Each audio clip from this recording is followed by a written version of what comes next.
بسم اللہ الرحمن الرحیم۔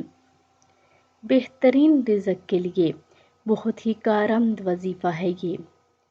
حضرت ابو ہریرہ رضی اللہ تعالیٰ عنہ سے مروی ہے کہ رسول اللہ صلی اللہ علیہ وآلہ وسلم نے فرمایا، جو شخص صبح میں یہ دعا پڑھ لے تو اس دن بہترین رزق سے نوازا جائے گا اور برائیوں سے محفوظ رہے گا، اور جو شام کو پڑھ لے تو اس رات بہترین رزق سے نوازا جائے گا اور برائیوں سے محفوظ رہے گا۔